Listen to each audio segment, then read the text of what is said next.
I have filed 11 after-action reports in my career. The first was 3 sentences. The last was 400 pages, and the review board still classified it before the ink dried.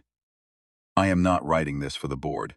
I am writing it because Deveth's family asked what happened on Veleth Station, and I am the only one who was there and came back, and they deserve something, even if what they deserve and what is true are not the same thing. I will tell it from the beginning, not from the moment things went wrong. That framing assumes there was a moment, a single clean pivot, an error we could have named and corrected. There was no such moment. It went wrong the way a structural failure goes wrong, all at once, and also over a long time. And the only reason you didn't see it coming is that you were standing inside the thing that was falling. My name is Kethavari, was a combat medic attached to the 6th Scouting Cohort, Kethavari Dominion Forward Operations, on the date in question. I had been with the cohort for 7 standard years. I had seen combat on 4 separate classification-designated hostile worlds, twice on environments rated above the Dominion's survivability threshold. I was considered experienced. I want that on record, because what follows is not the account of a soft-posted desk medic who panicked at the first sign of pressure. I knew what dangerous looked like. I had been standing next to it regularly for 7 years. I did not recognize what I was looking at when I saw her. That, more than anything, is what I want Deveth's family to understand. We were not careless. We were not stupid. We looked at what was in front of us, and we made a logical assessment based on everything we knew. The assessment was wrong, but it was not unreasonable. And I think the distinction matters, even though I understand it offers no comfort. Veleth Station sits at the junction of the Heth-Taval shipping corridor and the Arassine minor lanes, a medium-volume transfer hub, mostly freight, with a civilian concourse that caters to the transient workers who run the loading shifts. It is not a prestigious posting. It is not the kind of place where anyone who matters passes through. The Dominion used it as a waypoint, place to rest cohorts between operations and resupply before the next push into the outer designation zones. We had been there for 6 days. We were restless in the particular way that field units become restless when they are stood down. Not bored, precisely, but disordered, stripped of the structure that the operational tempo imposes, with too much time to notice the sounds the station makes, and too much awareness of the walls. Corridor 12 on the civilian concourse was the food concourse, a long vaulted passage lined with vendor stalls, the air perpetually thick with condensation from the heating elements and the particular chemical sweetness of mass-produced nutrient blocks being constituted at volume. The lighting was the flat amber white that Veleth Station's maintenance crew had settled into sometime in the past decade and apparently never revisited. It made everything look slightly jaundiced. It made everyone look tired. The floor was a composite surface worn smooth along the center path, where foot traffic had been heaviest over some unknowable number of years, with the vendor stall edges still showing the original non-slip texture. The vendor counters themselves were an assortment of unit types and ages, some standardized Dominion-issue food service modules, some older independent units that predated Dominion Corridor administration and had been patched and modified until they bore only conceptual resemblance to their original configuration. The whole place had the feeling of a thing that had been practical for a long time and had stopped pretending to be anything else. There were 6 of us: Deveth, who was squad leader, Toril and Mev, the 2 heavies, Cassie, who handled communications and electronic lockdowns, Beth, our tracker, and myself. We were not in uniform. We were not advertising our affiliation. This was standard. Dominion cohorts on transit rest do not walk the civilian concourse in formation, because the civilian concourse is a complicated ecosystem, and it is poor politics to remind the people who run the freight exactly who controls their access to the lane permits. We wore civilian outerwear. We looked like workers. We were not the only armed group in Corridor 12, in the same way that we were not the only group pretending not to be armed.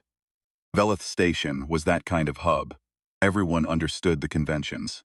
We had come to Corridor 12 for the same reason anyone came to Corridor 12. The stalls near the far end served actual food, not reconstituted nutrient product, and after 6 days of barracks rations, We were prepared to pay premium prices for something that tasted like it, had once been alive. We found a table near the center of the concourse, ordered, and were waiting for the serving unit to complete the cycle when Preth noticed her. She was sitting 2 stalls down and across the passage, at one of the single-seat counters that lined the wall, a small woman, human, which was notable only because humans were uncommon in this part of the corridor system. They were not barred, simply rare. Their commercial interests tended to run through different transit junctions, the ones with better lane access to the inner consolidated shipping networks. Here on the Arassine approaches you saw humans occasionally, usually in the context of independent freight operations, or the kind of exploratory commercial prospecting that small operators did in the outer zones, not often, not alone. She was sitting with her back mostly to the passage, elbows on the counter, eating something from a bowl with a 2-pronged implement that she handled without looking at it. She was not paying attention to us. She was not paying attention to anything visible. There was a small pack on the floor behind her stool, worn at the straps, the kind of pack that has been used for a long time and has accumulated the specific characteristics of objects that have been through things. Discolorations where waterproofing has been reapplied over old water damage, abrasion marks at the corner seams, a repair along the left side panel where the material had been cut or torn and rejoined with a different color thread. Pack had been somewhere difficult, more than once. Preth noted her because Preth noted everything. He said quietly that she looked unaffiliated. Feth looked, I looked. We all looked, in the way that experienced scouts look. Not obviously, not rudely, with the specific calibrated attention that the job trains into you over time, until it becomes automatic. And you stop being aware of doing it. Start being aware only of the result. She was small, I have said that. To understand how much it mattered, you have to understand what we knew about humans at that point, which is to say, we knew the broad classification facts, and we had the reputation, and we had the strategic briefings that the Dominion issued whenever human-populated sectors came under operational consideration. What we did not have was direct experience. None of us had encountered humans in a field context. We had encountered the briefings. Briefings said, Class 13 Deathworld origin. Bilateral symmetry, endoskeletal, primarily mammalian classification. Average physical dimensions in the smaller range relative to Kethavari standard. Notable for high adaptive capacity in variable environments. Above average endurance index relative to body mass, and documented neurological resistance to standard pain compliance protocols that was characterized in the technical language of the briefings as significant and operationally relevant in high-contact scenarios. The briefings described these as relevant tactical considerations for large-scale fleet engagements, and did not dwell on them in the context of individual contact scenarios. The briefings were written by people who thought in fleet terms. We were 6 scouts in a food concourse. What the briefings looked like, translated into what we were actually seeing, a small woman eating a bowl of food alone at a counter stall in a mid-tier transit hub, pack at her feet, not making eye contact with anyone. Defeth said she looked like she was waiting for a connection that hadn't come. This was a reasonable read. The arassine minor lanes ran irregular schedules, and it was not unusual for travelers to be stranded at Veleth for a day or two waiting for a rerouted freight hauler to take on passengers. An unaffiliated human traveling alone, stranded at a transit hub. She would have limited resources and limited contacts in this part of the corridor. The read was so reasonable that none of us questioned it. It fit the available evidence. It was consistent with everything we could observe. This is one of the ways that accurate information produces wrong conclusions. Not because the information is false, but because it is incomplete, and the shape of what is missing matches the shape of what you expected to find. I want to be precise about what Deveth was thinking, because I knew him and I can reconstruct it. He was not thinking about violence. He was thinking about leverage. We had an operational dossier that needed a human contact point for the next phase. A courier route that ran through the outer Arassine spur, where Dominion affiliates were conspicuous and independent human contractors were not. An unaffiliated who was stranded and short on resources was potentially a contract waiting to be offered. It was a practical calculation, not cruel, not reckless. The kind of thing experienced field units do when they see an opportunity that presents itself cleanly. Kind of thing that had worked before. He said he was going to go talk to her. Toril said she was too small to be useful for anything physical. Veleth said he wasn't thinking about anything physical. We moved the table. Standard contact approach. Not all of us. Not at once. Veleth and I crossed the concourse. The others stayed at the original position, spread enough to cover exits without looking like they were covering exits. Cassie ran a passive scan on the immediate area, checking for active surveillance or communication signals that weren't transit hub standard. Nothing anomalous returned. The scan was clean. I remember that clearly because I thought about it later, about the fact that the scan was clean, and what that implied about how carefully she had managed her own signal profile. We sat down at the counter, 2 stools down from her, on the side that put Veleth between her and the open concourse. She did not look up. Veleth ordered something from the stall vendor. I did the same. We waited for the food. Standard approach: do not open conversation immediately. Let the proximity normalize. Arrive, settle, become part of the environment before you introduce the variable. We had done this before. The vendor took our order with the specific practiced neutrality of someone who serves transit workers all day and has learned to do the job without making eye contact with the customers, which in this environment is not rudeness but professional survival. She kept eating. The 2-pronged implement moved with a regularity that I found, only in retrospect, slightly odd. The same cadence, the same depth into the bowl, the same pause between. Not the rhythm of someone eating mindlessly, not the interrupted variable rhythm of someone distracted by their environment. Rhythm of someone doing something else with their attention while keeping their hands busy. I did not flag this at the time. I had no reason to. Person eating a meal in a transit hub stall has no obligation to eat in an interesting way. After perhaps 4 minutes, Veleth spoke to her. He used the common Tong trade dialect that Veleth Station's concourse defaulted to, the one that most travelers in this part of the corridor understood at functional level. A basic contact opener, observational, unthreatening, the kind of thing 2 people who are both waiting for something say to each other in a transit space. Because it fills time, and because ignoring your neighbor in a half-empty concourse is actively awkward, he said. You look like you've been here a while, she said. 2 days. She did not look up when she said it. Veleth said. Waiting on a connection? She said. Yes, he said. The arassine spur runs late this time of cycle. Could be another 2 days, she said. I know. Her trade dialect was good. Better than good. It was native fluent in the rhythm, not just the vocabulary. She did not have the characteristic processing pause that second language speakers show when they are constructing complex sentences on the fly. She was not constructing anything. She was answering as if the words were already formed before he finished asking, as if she had heard the question coming before it arrived. The cadence of her responses was precisely the station variant cadence, not the generalized corridor trade tongue that you picked up from transit documents and automated systems, the specific contracted elision pattern that developed in places with the same population, worked the same environment for long enough to evolve their own shorthand. Veleth told me later, there was no later for Veleth in the usual sense. In the minutes between the first exchange and what happened, he leaned toward me and said it quietly. He told me that her dialect was too good, that it had the specific Veleth Station idiom cadence, and that you only picked that up from sustained time in the location. Not a transit stop, posting, repeated visits over a span of time long enough for the local speech pattern to sediment. She had been on Veleth Station before, possibly many times, which meant she was not a stranded traveler in the sense we had assumed. She was someone who had reason to pass through this hub with sufficient frequency that she knew it, the way you know a place you return to. This did not change Veleth's calculation. It refined it. A human who knew the station, knew the lanes, knew the dialect. More useful as a contractor, not less. The kind of contact you looked for was exactly this.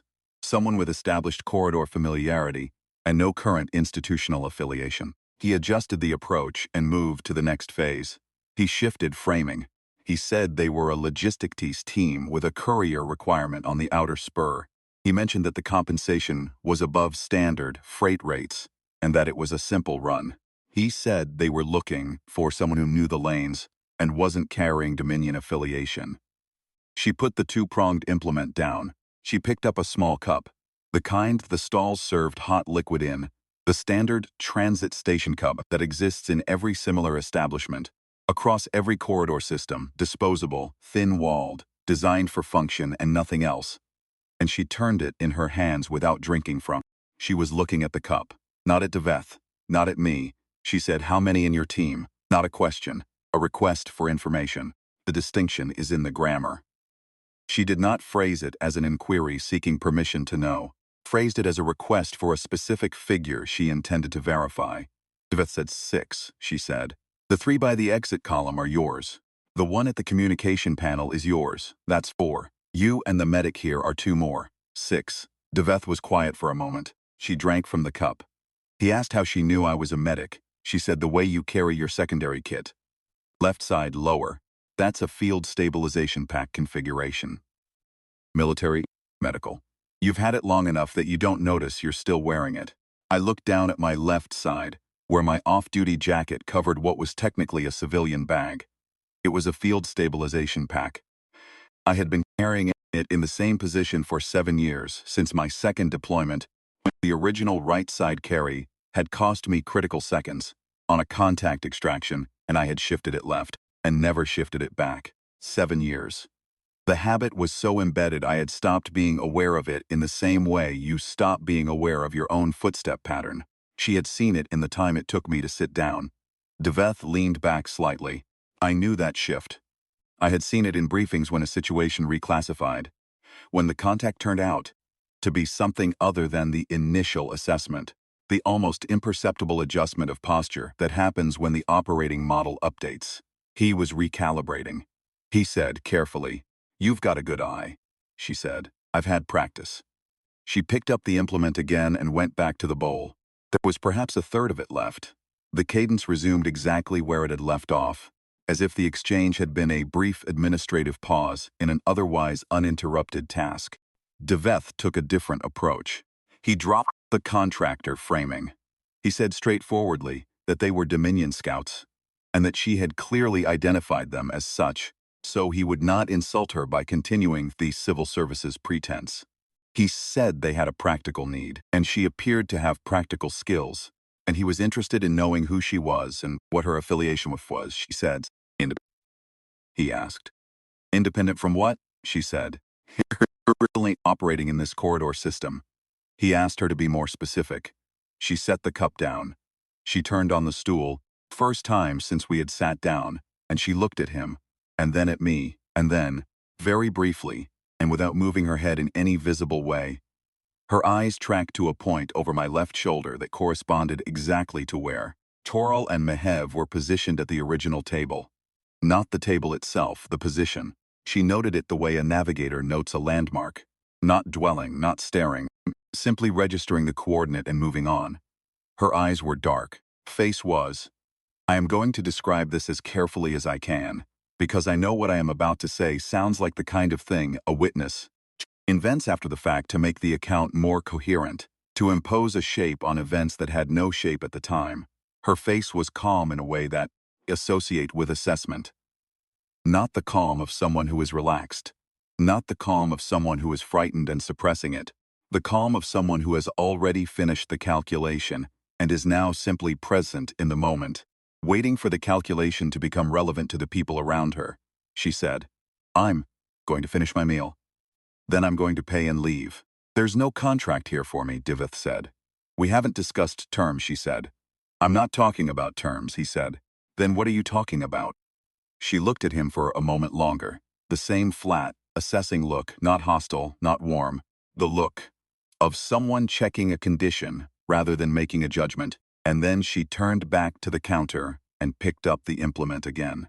She said, "I'm telling you that when I get up to I'm going to leave." I wanted to say that clearly before it became relevant. There was a quality to the way she said it that I have spent a great deal of time since trying to describe accurately. It was not a threat. A threat has heat in it, even a cold threat, a quiet one, carries the charge of intent pointed outward, the energy of something aimed. What she said was more like a weather report. The kind of information you deliver when you have checked the instruments and found a condition that the other party does not yet know about but will need to account for. Not aimed at anyone, just here is what is true. I am giving it to you in advance, as a courtesy, so that you can make an informed decision. Deveth heard it as maneuvering. I understand why. If you have not heard that register before, and we had not, it reads as a bluff. Someone trying to project more capability than they have, in order to end a negotiation unfavorably positioned for them without losing face. He heard a small, stranded, unaffiliated human trying to close a conversation she couldn't win on merit by acting like she didn't need to win it. It was the most reasonable interpretation available to him. It was the wrong one. He reached across and put his hand on the edge of her bowl. He didn't grab her. I want that noted. He didn't grab her arm or threaten her physically. He put his hand on the edge of her bowl, which in Kethavari social grammar is a specific gesture. It means this conversation is not concluded at your discretion. It is a claim on attention. An assertion that you do not have the standing to close the exchange unilaterally, that the other party has not consented to the end of the engagement, that you will remain until the engagement concludes on terms that both parties have agreed to. She looked at his hand. She looked at it for perhaps 2 full seconds, long enough that I thought she was deciding something. Understand now that she was not deciding anything. She had decided before he sat down. 2 seconds were something else. The pause before a task you have done many times before, brief interval in which the body organizes itself for an action that the mind has already cleared. Then she reached across. Not quickly, not with any particular urgency, in roughly the same time and manner as someone reaching for a cup, and she took hold of 2 of his fingers, the outer 2 on his right hand at the 3rd joint, and then she applied pressure in a direction that fingers do not go. I heard the sound. I will not describe the sound in detail. I will say that it was definitive in a mechanical sense. It conveyed information clearly and without ambiguity about what had occurred and what the structural outcome was. Deveth did not shout. He made a sound, but not a shout. He pulled back from the counter, and he was already moving to stand, and he was reaching with his left hand. His left hand, which was what he had, toward the situation, and she had already released his fingers, and was simply sitting there with the implement, still in her right hand, looking at the bowl. She said, "The meal." He stopped moving, she said. "I told you I was going to finish my meal." She took another bite. The cadence was the same as before. The implement moved at the same depth, the same pace, the same interval, as if the interruption had not occurred. Deveth was standing behind me now. I had come off my stool without deciding to. I was standing between them, which was instinct. Medic's instinct, yourself between the injury and further insult, because further insult makes the injury worse, and the medic's job is to prevent the injury compounding. Behind me, I could hear Deveth's breathing, which had the specific quality of someone managing significant pain through deliberate respiratory control. His right hand was hanging at a wrong angle. He was in significant pain and processing it through the silent discipline that Kethavari field training instills, which is a thing I respect, and which I mention because I wanted understood that he was not impaired by panic. He was injured and in control of himself, and his next decision was made clearly and with full faculties. He made a hand signal toward the original table. The 2 finger spread that means close in. Toral and Mehev were already moving. Cassie was moving, was staying at the communications panel, because Preth was the kind of operative who did not move until he understood what he was moving into, which was, in retrospect, the only reason Preth is alive to have discussed this with me afterward. The woman at the counter ate another bite. The concourse had gone quiet. Not silent. There were still sounds, the ambient mechanical sounds of the station, the vendor equipment cycling, air circulation in the vents overhead, the distant sound of the main transit announcements at the far end of the passage. But the human sounds, conversation sounds, the sounds of other people inhabiting a shared space with the casual overlap of voices that a busy corridor produces, had stopped.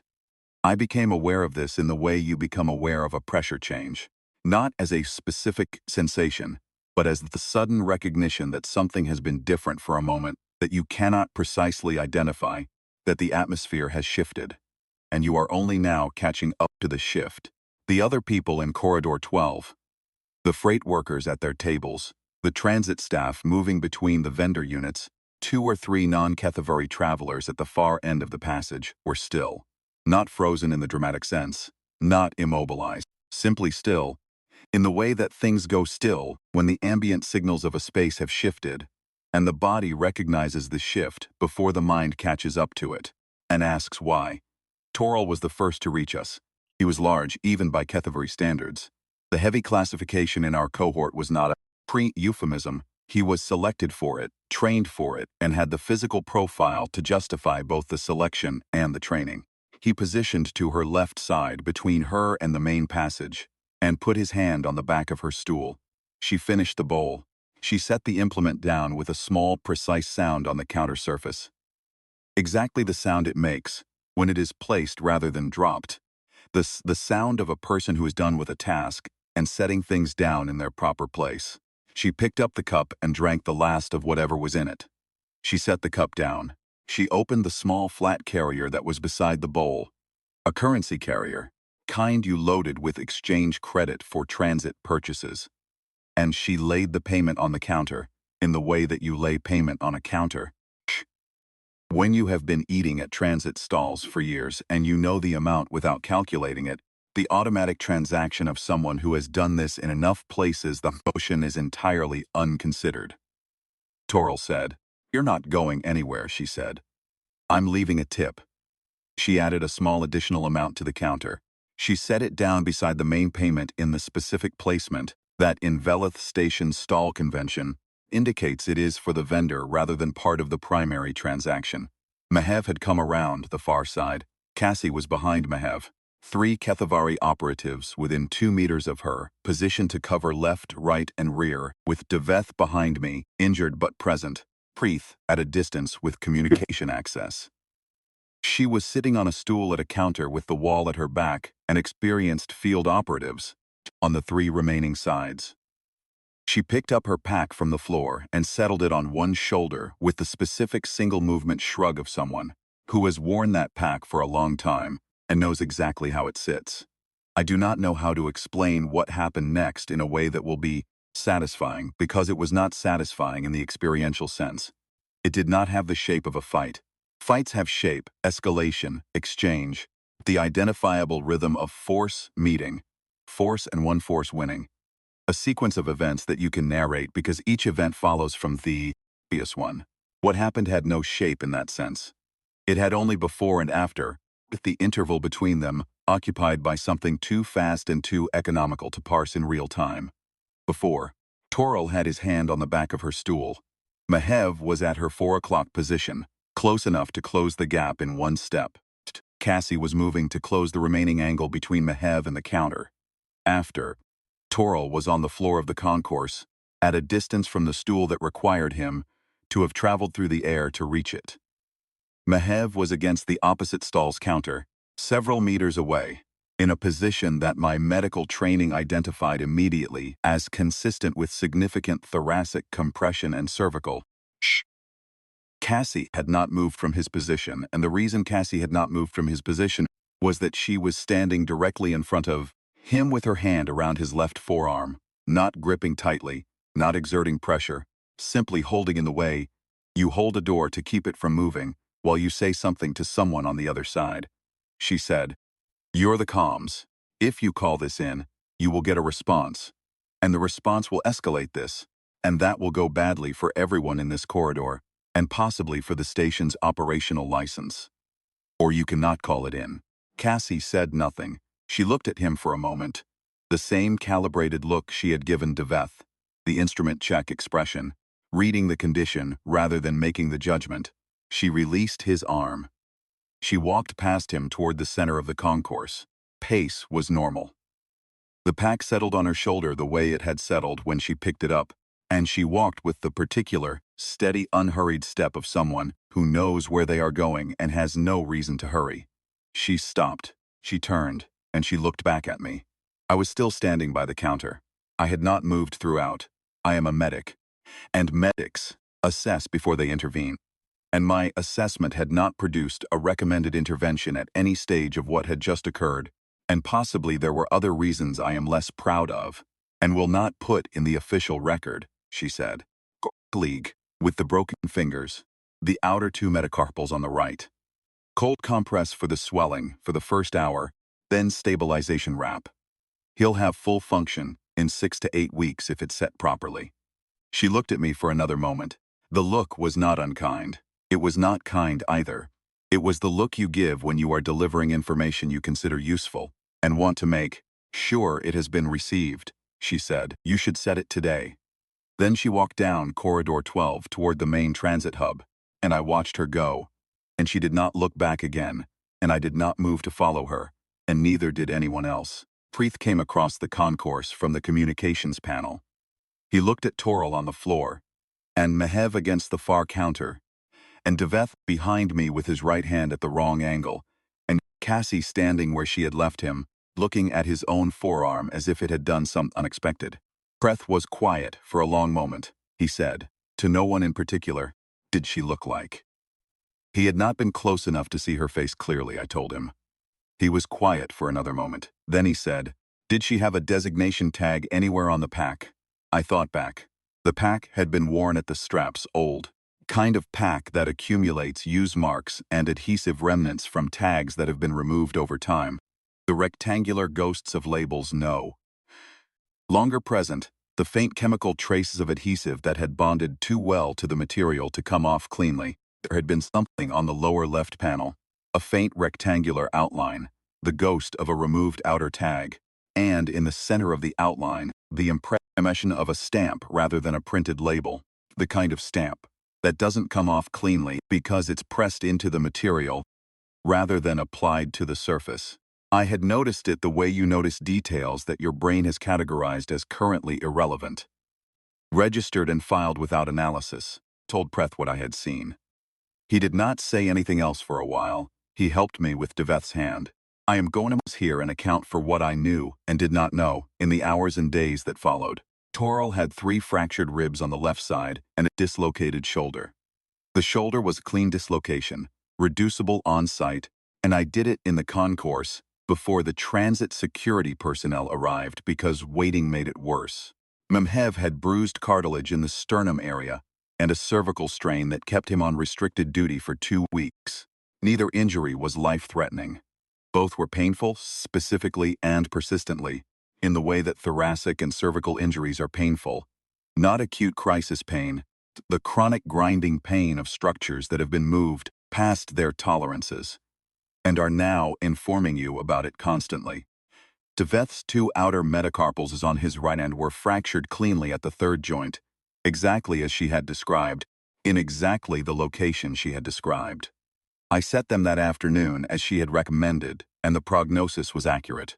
Full functions in 7 weeks, which was on the shorter end of her stated estimate and required correct setting, which I had done. None of these injuries were inflicted with a weapon. The station security sweep we formally declined to cooperate with, but which happened anyway, because Veleth station security operated on their own timeline, regardless of cohort preference, found no weapons discharge residue, no chemical agent traces, no tool marks on the injuries consistent with an implement. Forensic summary said, in the flat, neutral language of that kind of documentation, all injuries consistent with manual contact force applied by a single individual of above-average physical capability. The Transit Authority's surveillance record of Corridor 12 for the relevant time window was. And I want to be precise about this, not deleted. It was present. The timestamps were intact. The footage showed us arriving, showed her at the counter, showed the period of conversation, and it showed her walking away down the concourse, pack on one shoulder, at a normal pace. What it did not show was the intervening period when Toril, Mehev, and Cassie encountered her. Not because the footage had been edited or corrupted. The timestamps ran continuously, no gap, no corruption flag. Both cameras that covered the counter area had been manually adjusted by a combined angle of 11 degrees, enough across both camera positions to exclude the counter and the immediate surrounding area from their respective Fields of view. Station security told us this when they reviewed the footage. They told us without particular drama, in the same tone that maintenance personnel use when describing a routine mechanical anomaly. They said both cameras had been manually adjusted and would need to be reset to their standard positions. I asked when the adjustment had occurred. The security officer said the adjustment would have occurred during the window, in which the cameras were not showing the counter area, which was the window we were asking about, and that therefore they could not determine when within that window the adjustment had been made. I asked which cameras would have recorded the adjustment being made. He looked at me for a moment. He said, the cameras which would have covered the counter area were the ones that had been adjusted. I thanked him for his time. We filed no formal complaint. Veleth did not want it on record, and his reasoning was the same reasoning I would have applied. You do not file a complaint about something you do not want examined. You do not submit to official scrutiny the record of 6 trained Dominion Field operatives being managed in a food concourse by a small human woman who did not appear to break her pace, who took the time at the end to provide an accurate treatment protocol for the injury she had just inflicted, adjusted 2 surveillance cameras during the course of a meal without appearing to look at them, and who left a tip. Preth, in the 2 days before the cohort redeployed, spent a significant portion of his own time on the station's accessible information systems. He was methodical about it. He ran transit records for the preceding 2 weeks, crew manifests on the freight lines that service the Arassine spur, independent contractor registries for the corridor system, temporary worker logs. He found nothing under any human origin registry or identifier. No arrival record, no departure record, no payment transaction that couldn't be accounted for by other parties. She had not come through any official channel, and she did not leave through any official channel, which, at a medium-volume transfer hub, means either that the records had been removed with considerable skill, or that she had never engaged with the station's official record-keeping infrastructure in the first place. On the 3rd day, he came to me and said he thought he knew what the stamp on the pack was.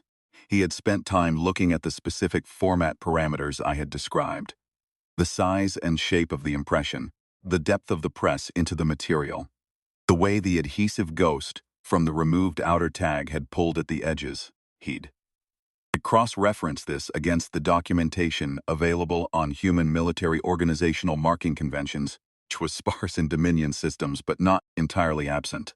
He said, the stamp format was consistent with Reclamation Corps, separation from service, marking.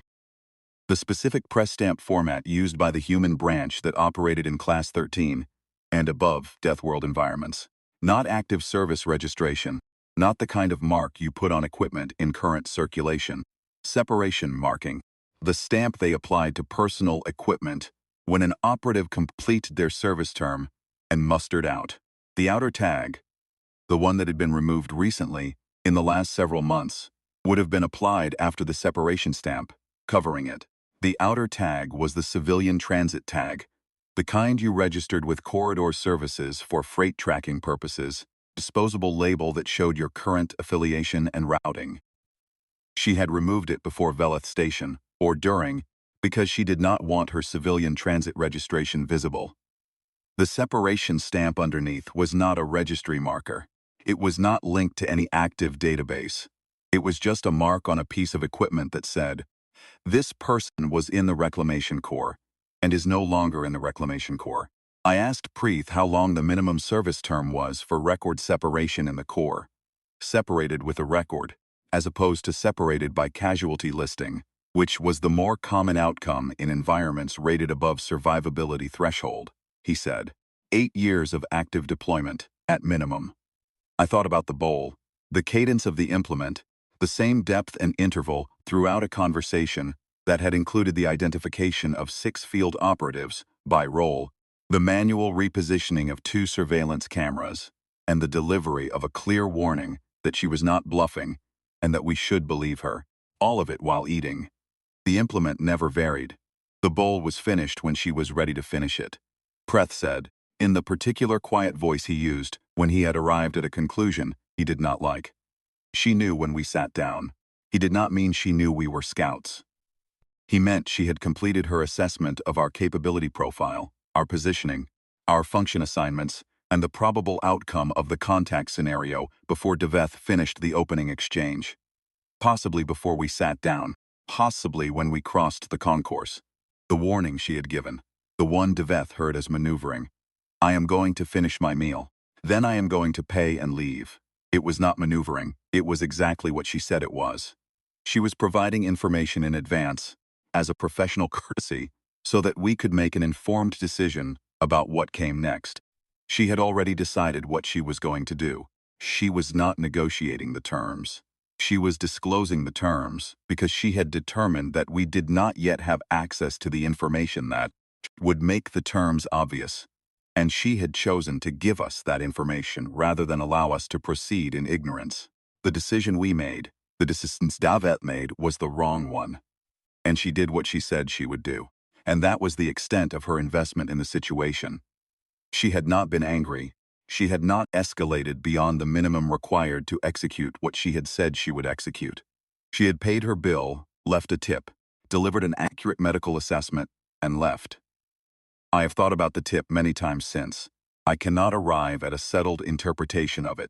It might have been habitual, the automatic action of someone who has eaten at transit stalls for a long time and leaves tips because the people running them work hard for rates that do not reflect the difficulty of the work. It might have been something else.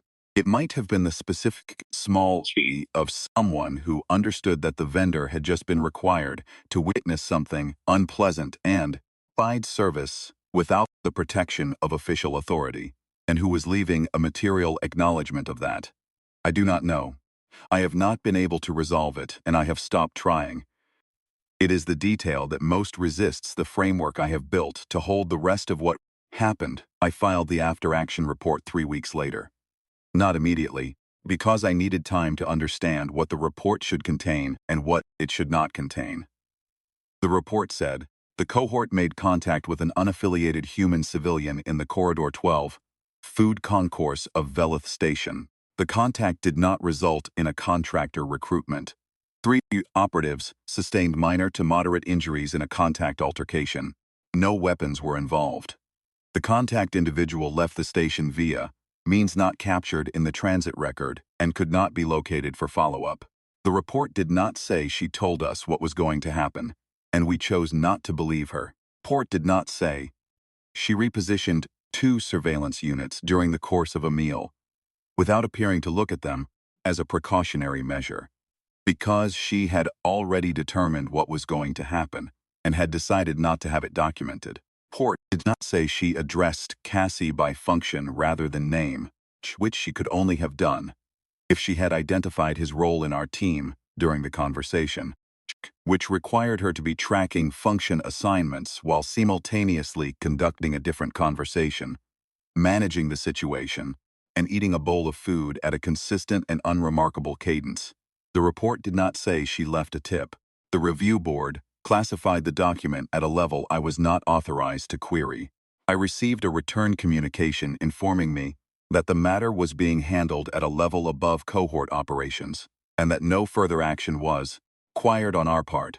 I do not know what that means. I have chosen not to find out, because what it most likely means is that someone at a level above cohort operations recognized the separation stamp designation when the report eventually reached someone with the contextual knowledge to recognize it, and that what happened in Corridor 12 was considered.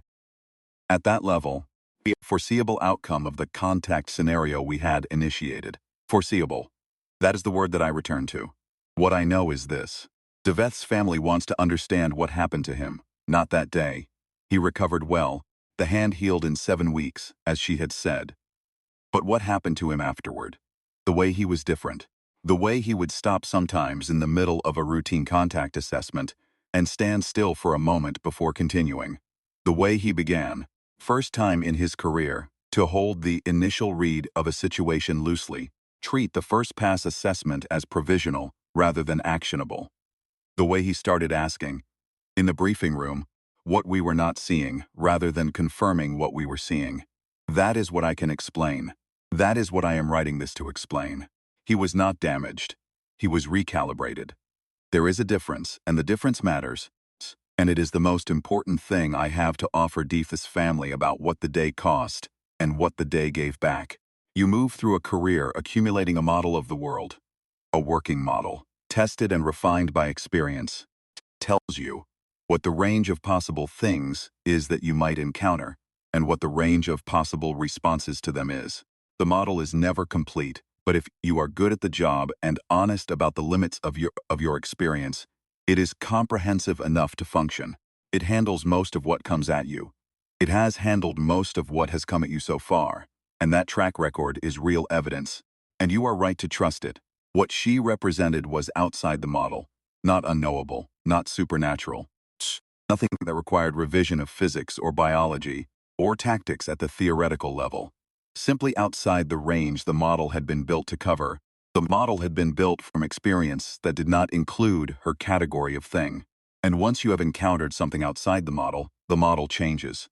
Not broken, it has not failed. It did what it was designed to do. And what it was designed to do had a boundary. And you have now located the boundary.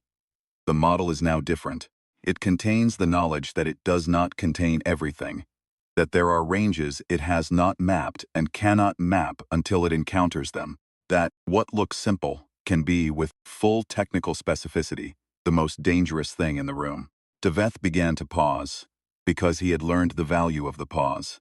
He had learned it at the cost of 2 fractured metacarpals and some professional embarrassment and the specific memory of sitting in the veleth station medical bay, while I set the bones in his right hand, listening to me repeat back to him the treatment protocol that the person who broke them had provided before she left. He was never the same scout. He was a better one. And I do not think that is a small thing to offer his family. I think it is the only honest thing. I do not know where she is. I do not know her name. I do not know what the Corps called her, or how many years she served before the separation stamp, what she did in those years, or how many times she ate a meal at a transit stall counter while a situation organized itself around her, and then unorganized itself because she had counted it out before it started. I know she carried a pack that had been somewhere difficult, repeatedly. I know she had been through Veleth Station enough times to have the local idiom in her speech.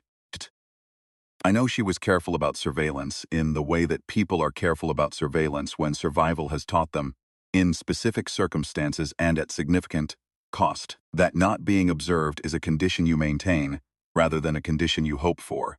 And I know she gave us a warning before it was necessary, before it was morally required. She could have said nothing. She had already decided the outcome, and the warning did not change the outcome. It only changed whether we had the information to choose differently. She gave us the information anyway. She told us what was going to happen. She held the door open for a different outcome and waited to see if we would walk through it. We did not. She was not angry about that. That is the last thing I will say, and it is the thing I most want Death's family to hold. She was not angry. She was not punishing. She did what she had said she would do. At the minimum level required, with the specific precision of someone who has learned that the minimum required level and the maximum available level are very far apart, and that the distance between them is something you choose. Every time, deliberately. She chose the minimum. She chose it for us.